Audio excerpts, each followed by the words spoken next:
Pixar a 25 ans et toutes ses dents, créé en 86 en Californie, le studio n'a cessé depuis de révolutionner les techniques d'animation par ordinateur, plaçant à chaque film la barre un peu plus haut, jusqu'à occuper aujourd'hui le piédestal historiquement squatté par la Walt Disney Company.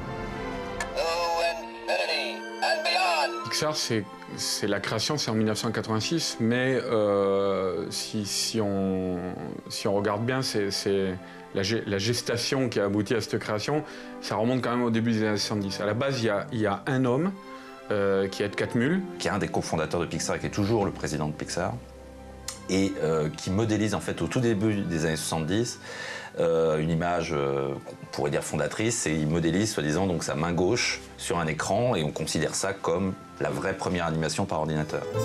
Débarqué de la marque qu'il a créée, Apple, Steve Jobs s'associe à Ed Catmull et à John Lasseter, ancien de chez Disney, licencié lui aussi, et devient le financier du studio naissant. Il se lance dans beaucoup de publicités, de courts-métrages qui font parler d'eux, qui sont sélectionnés dans les festivals. Mais Pixar, à cette époque-là, n'est pas une entreprise rentable, quoi. Heureusement qu'il y a Steve Jobs derrière, qui a déjà une très grosse fortune, et qui peut se permettre de perdre de l'argent. La technologie numérique encore balbutiante ne permet pas de créer des formes vivantes de manière concluante. Pixar s'oriente donc vers l'animation d'objets de la vie quotidienne et se spécialise dans l'anthropomorphisme. Ce sera sa marque de fabrique. Effectivement, c'est ce court-métrage qui implique une lampe, enfin une lampe mère ou père, on ne sait pas, et une petite lampe. Évidemment, c'est déjà le génie de Pixar et de Lasseter à l'époque, c'est-à-dire jouer avec les limites de sa technologie. On peut encore simplement animer des formes géométriques assez simples, donc on utilise par exemple une lampe de bureau assez simple.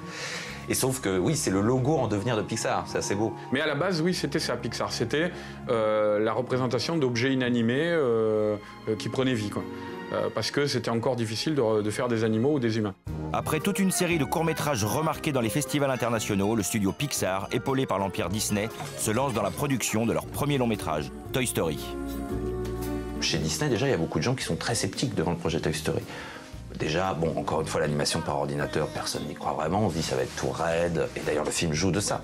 Mais déjà, à la base, les gens disent, quand même, une histoire avec un spationaute en plastique et un cow-boy en tissu, franchement, bon, ça va pas marcher.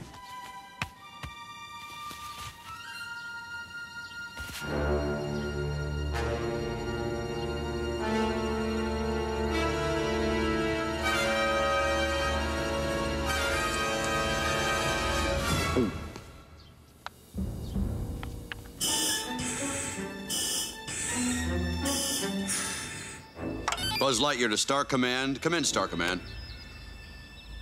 Star Command, come in. Do you read me? Why don't they answer?